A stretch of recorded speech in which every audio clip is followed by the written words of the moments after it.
Señal directa.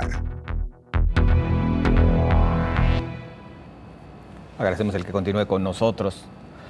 Lo dicho, la fracción de Hagamos en el Congreso del Estado plantea mesas de análisis para ver qué procede o qué puede proceder con respecto a los libros de texto tan polémicos, después de todo lo que usted ya conoce en esta historia que se ha prolongado durante ya casi mes y medio, si es que no me equivoco. Saludo a la diputada Mara Robles, diputada de Hagamos. ¿Cómo está? Buenas tardes. Muy buenas tardes, qué gusto saludarte. A ver, diputada, por lo pronto ustedes plantean mesas de análisis, pero así, si nos fuéramos a la revisión desde su perspectiva, por cierto, con el expertise que tiene en materia educativa, ¿cuáles son los pros y los contras de estos libros de texto? Yo diría que el pro tiene que ver con la intención de mejorar el proceso educativo para que sea distinto a como ha sido siempre.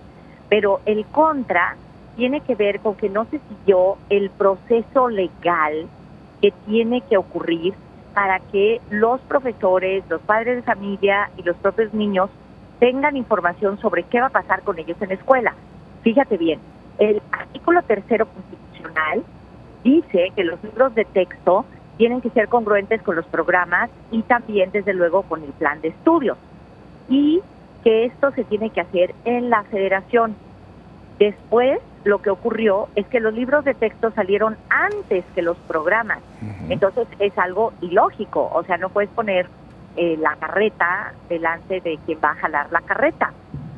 Pero ese proceso legal que ha sido cuestionado y que precisamente detuvo la distribución de los libros de texto gratuito, generó un proceso de encono enorme, de tal manera que se han generado opiniones terriblemente polarizadas, estridentes, y yo lo que creo que urge es un diálogo, porque de otra manera tanto los niños como los profesores, los padres de familia, van a llegar al inicio del ciclo escolar, que es el día 28, con una enorme incertidumbre. O sea, anoche apenas se publicaron los programas de estudio. ¿Tú crees que 15 días son suficientes para que los profesores estén preparados para todo un método educativo diferente? Es muy complicado. Claro. Diputada, yo agregaría a lo que atinadamente usted señala, bueno, pues el hecho de que tampoco se incluyó, vaya, ahora sí que a todas las voces, si me acepta usted el término, dentro de este proceso de elaboración de una nueva propuesta educativa para nuestro país, una propuesta educativa y de nuevos libros de texto. Bueno, las autoridades dicen que llevaron a cabo una serie de asambleas, una serie de conferencias, una serie de consultas, pero la verdad sea dicha es que no han mostrado la evidencia de que eso ocurrió. Y yo creo que en el caso de Jalisco, particularmente, no existe la suficiente socialización, la suficiente capacitación, y me parece que estuvo muy mal que el gobierno federal reservara esta información, porque si se hizo, claro, pues no generaría ninguna sospecha, y el hecho de que no estén, de que hayan decidido reservarla, pues genera una mayor incertidumbre. Entonces, yo creo que es urgente dialogar, es urgente que exista un espacio de acuerdo en el que se aclare todo lo que está pasando, porque de otro modo, ¿sabes dónde vamos a estar, José Ángel? En una circunstancia aún más difícil que la de antes de la pandemia. ¿Tú te acuerdas que antes de la pandemia 7 de cada 10 niños ya salían de la primaria sin saber leer ni escribir, sin saber hacer las operaciones matemáticas básicas? Después de la pandemia fue todavía peor. Entonces ahora es urgente que en lugar de existir esta guerra de descalificaciones, de comunistas, conservadores, adoctrinadores, mochos, al revés. O sea, lo que tiene que haber es un espacio de serenidad, de tranquilidad, para llegar a un acuerdo en el que, en efecto, expertos, especialistas, padres de familia y profesores puedan conocer no solamente los libros de texto, sino los programas y el plan de estudios que está detrás. Alguien me dirá, Mara, el plan de estudios hace meses. Yo misma hice diferentes presentaciones del plan de estudios, me invitaron a un montón de foros. Pero el aterrizaje concreto de este cambio de modelo educativo es radical. O sea, no hay materias, no hay asignaturas, todo funciona con base en proyectos. Y créeme que tengo siglos de ser maestra y cambiar la forma de dar las clases es una revolución que Claro. sinceramente dudo que los maestros pudiéramos adoptarla en 15 días. Diputada, a partir de lo que nos señala, el que se tiene que abrir al diálogo, tal como lo plantea la fracción de Hagamos en el Congreso local, ¿implicaría un diálogo para que sí se utilicen los libros de texto o un diálogo para que se aguanten tantito, por lo menos tal vez un ciclo escolar, en tanto se llega a todo este proceso de entendimiento de este nuevo esquema de trabajo? Mira, en la opinión de la revisión que yo he hecho de los libros de texto, te diría que no los detendría. O sea, te diría que los libros podrían llegar a las escuelas porque efectivamente hay erratas que hay en cualquier proceso editorial y sí hay también, por lo menos en los libros de los maestros, cosas verdaderamente preocupantes. Por ejemplo, casi me sé de memoria ya una cita porque la he venido repitiendo por todos lados, en donde se dice que el rigor científico y que el método científico es un método que promueve a un cierto régimen. Entonces, claro, pues yo casi me desmayo, porque si no es el rigor científico y si no es el método científico, entonces ¿con qué vamos a enseñar? Pero además, pues eso es violatorio del artículo 3º constitucional, donde la educación, se dice claramente, tiene que ser científica, universal, laica y democrática. Entonces sí, ahí por ejemplo hay un párrafo terriblemente perturbador que afortunadamente está solamente en el libro de los maestros. Y bueno, pues ¿qué harías si ya está ahí? Pues no vas a quemar millones de libros, ¿verdad? Pero sí podrías tener consejos escolares en donde se contextualice lo que ahí se quiso decir y que además los maestros tengan muy claro que ahora no van a renunciar al método científico, nomás nos faltaba, ¿no? Claro. Hay, por ejemplo, confusiones que en realidad están exageradas de mala manera, como por ejemplo el asunto este de que los chamanes curan. Bueno, una cosa es decir que hay una tradición de pensamiento mágico en donde presuntamente los chamanes curan el alma, y otra cosa es que se mueva que la gente no acuda al médico y a los hospitales. Sería terrible, o sea, Claro.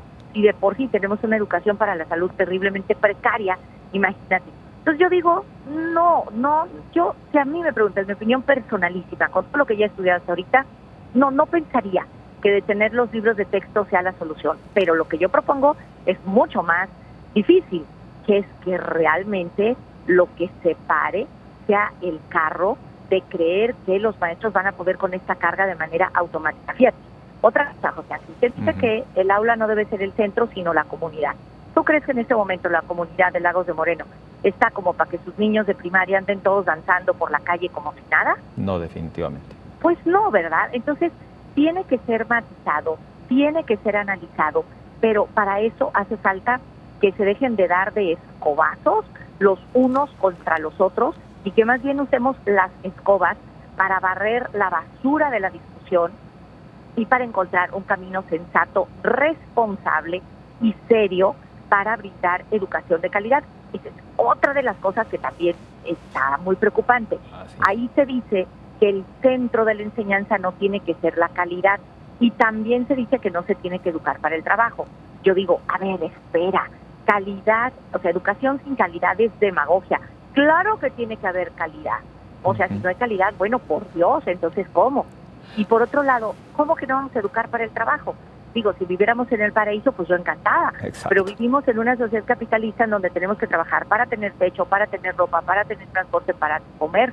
O sea, pues queremos que la gente trabaje, ¿no?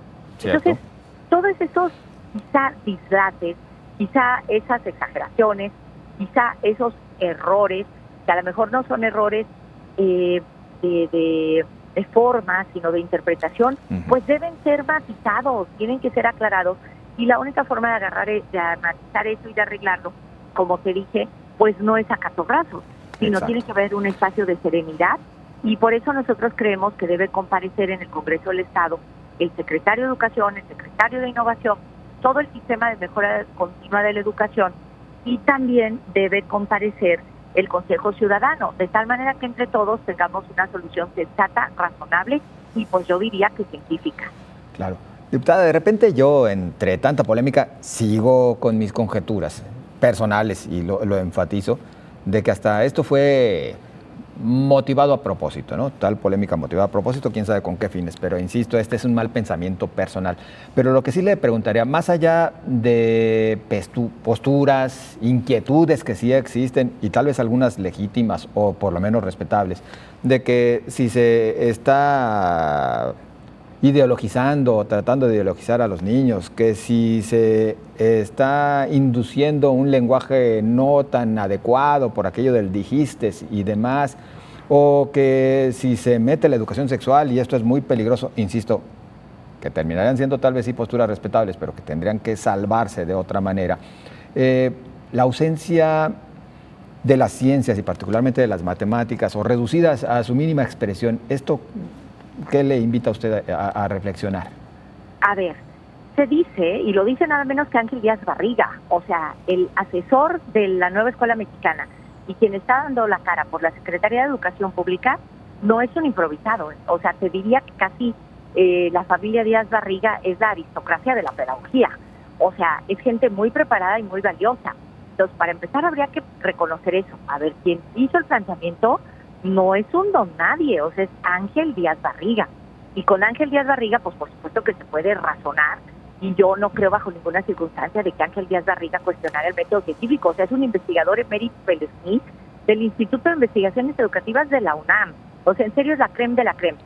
Pero si ese párrafo que yo misma casi te cité de memoria está escrito en los libros de texto gratuito, pues está muy mal. ¿Cómo vamos a decir que el rigor científico no es la única forma de verificar el conocimiento? No, pues sería como regresar siglos en la historia de la humanidad, o sea, es terrible. Bueno, pero Díaz Barriga dice que no es que desaparecieron las matemáticas, sino dice que están integrados a los proyectos. Yo, que soy profesora de economía, que soy economista, te diría que a mí me costaría trabajo sostener todo un semestre con puros proyectos, porque no tenemos esa tradición, no tenemos esa práctica, no tenemos esa formación. Yo encantada me metería en esa dinámica, pero sinceramente necesitaría una capacitación de a de veras y tendría que reconocer que por lo menos en el primer semestre sería un pilotaje. Entonces, claro, lo que a mí me preocupa es que en los hechos el ciclo escolar sea el piloto, y perdóname, pero los niños no están como para experimentar en ellos. O sea, si ya de por sí salen de la primaria sin saber leer y escribir, imagínate poner a los maestros a aprender con los niños un nuevo proceso, una nueva forma de enseñar. Claro que se me hace muy arriesgado. En ese sentido, creo que se debería ir paulatinamente y agárrate, porque hoy el acuerdo secretarial plantea que el nuevo plan de estudios se aplica para todos los grados escolares. Y eso sí que es una revolución, porque claro, normalmente cuando entra un nuevo plan de estudios, entra para los de primero, pero los que van en segundo, tercero, cuarto, quinto y sexto, pues van con el plan de estudios que ya conocían. Que en origen así era, ¿no, diputada? Así tendría que haber sido. Pues yo creo que sí, porque fíjate, ahorita chavitos en la primaria que estarían teniendo un plan de estudios de 2009, otro de 2011 y el actual. O sea, es un desconcierto tremendo. Entonces, por eso hay que hablar, por eso hay que serenarse y por eso hay que poner los puntos sobre las IES, y por eso yo creo que es urgente que el secretario de Educación comparezca en el Congreso del Estado para saber qué vamos a hacer. No le preguntaré como para cuándo esta discusión, sino como para cuándo se decide si sí o si no. Exacto, es una gran pregunta. Nosotros insistíamos en que el día de ayer esto tendría que haber sido aprobado, siquiera discutido, José Ángel. Y desgraciadamente la mayoría del Congreso no lo permitió y por lo tanto no se discutió, y eso me parece terriblemente malo, porque pues entonces, supón tú que la próxima semana tenemos sesión en el Congreso y que hasta entonces se aprenda la comparecencia, pues ¿cuándo vamos a tener esa reunión? Vamos tarde y desde mi punto de vista vamos mal. Por eso debería ser un acuerdo de urgente y obvia resolución que tendría que resolverse cuanto antes. Pero bueno, mis compañeros andan en ejutla. Bueno, pero esperemos que sí se pueda, diputada. Vaya. Esperemos, por lo menos nosotros, sabes, que no vamos a dejar de luchar por eso, que vamos a insistir y que vamos a promover todos los espacios de diálogo y de conciliación sensatos para que esto se pueda resolver, porque lo que está en juego es algo muy grande, es algo radical, es la educación de los niños. Claro. Diputada Mara Robles, muchas gracias por acompañarnos. Gracias a ustedes, como siempre, por el espacio. Un abrazo enorme.